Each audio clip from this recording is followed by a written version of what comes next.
وعلیکم السلام ورحمۃ اللہ وبرکاتہ۔ محترم بھائی نے یہ ایک پوسٹ بھیجی ہے۔ نبی کریم صلی اللہ علیہ وسلم نے فرمایا عورتوں سے نکاح کرو کیونکہ ان کی وجہ سے تمہیں مال ملے گا۔ مصنف ابن ابی شیبہ کا حوالہ اس میں دیا ہے۔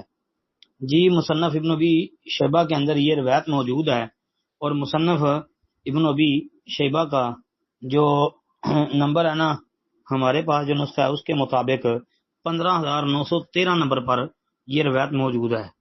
پوسٹ میں 16,161 لکھا ہے، 15,913 نمبر پر یہ روایت موجود ہے اور مرسل ہے مصنف ابن ابی شیبہ میں۔ یہ اس طریق سے ابو اسامہ ان ہشام بن عروہ ان ابی قال قال رسول اللہ صلی اللہ علیہ وسلم۔ جی، تو یہ جو ہے نا مرسل طریق بیان ہوا ہے۔ پھر یہ روایت ہے ابھی مرسل۔ اسی طرح امام ابو داود کی المراسیل کے اندر یہ 203 نمبر حدیث بھی اسی میں موجود ہے۔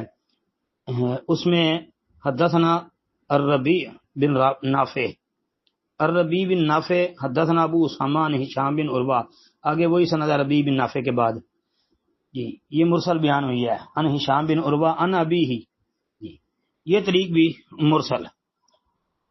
البتہ مستدرک حاکم کے اندر موصول بیان ہوئی ہے، ہشام بن عروہ عن ابیہ عن عائشہ رضی اللہ عنہ قالت قال رسول اللہ صلی اللہ علیہ وسلم۔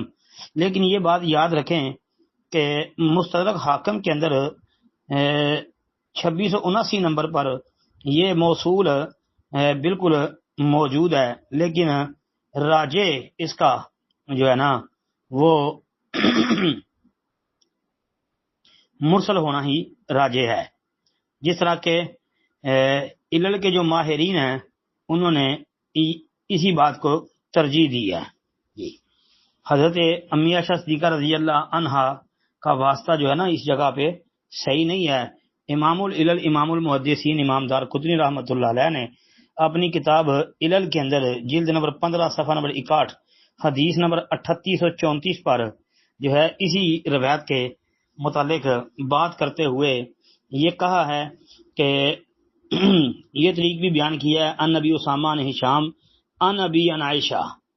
جی، پھر ان ہشام ان ابی مرسلن والمرسل اصح، یہ کہا کہ مرسل صحیح ہے، یعنی مرسل ہی اصح ہے۔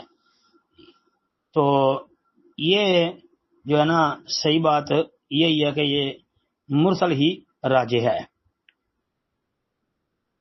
اس لیے مرسل جو ہے وہ محدثین کے نزدیک ضعیف ہوتی ہے، اور پھر محدث البانی رحمۃ اللہ علیہ نے بھی اس روایت کو جو ہے اپنی کتاب سلسلہ حدیث ضعیفہ کے اندر 3400 حدیث نمبر کے تحت جلد نمبر 7 صفحہ 409 پر ذکر کیا ہے اور ضعیف کہا ہے۔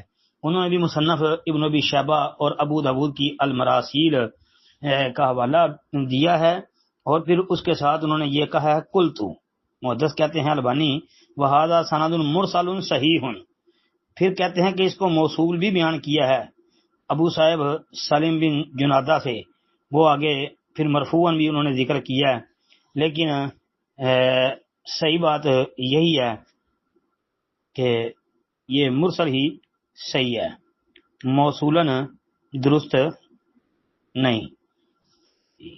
اسی پر اہل علم نے وضاحت کی ہے اور یہی صحیح بات معلوم ہوتی ہے۔ السلام علیکم ورحمۃ اللہ وبرکاتہ۔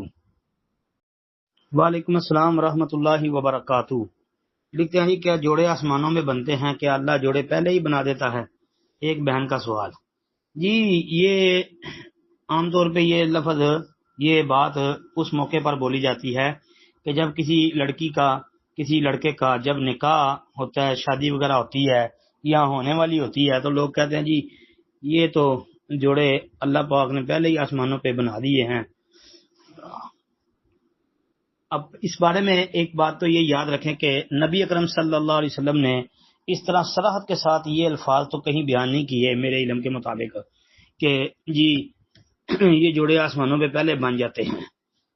البتہ اگر کوئی بندہ یہ کہتا ہے تو اس دلیل کے تحت کہہ سکتا ہے جو کہ حدیث ہے نا صحیح مسلم کے اندر 2653 نمبر حدیث ہے، حضرت عبداللہ بن عمر رضی اللہ تعالی عنہما بیان کرتے ہیں، قال قال رسول اللہ صلی اللہ علیہ وسلم کاتب اللہ مقادیر الخلائق. یہ والی حدیث آپ ذرا پڑھ لیں نا کہ عبداللہ بن عمر رضی اللہ عنہ کہتے ہیں کہ نبی علیہ الصلوۃ والسلام نے فرمایا اللہ نے زمین و آسمان کی تخلیق سے 50,000 سال پہلے مخلوق کی تقدیر لکھی اور اس کا عرش پانی پر تھا، وکان عرشہ علی الماء، یعنی جب تقدیر لکھی تھی تو اس وقت عرش جو ہے وہ پانی کے اوپر تھا.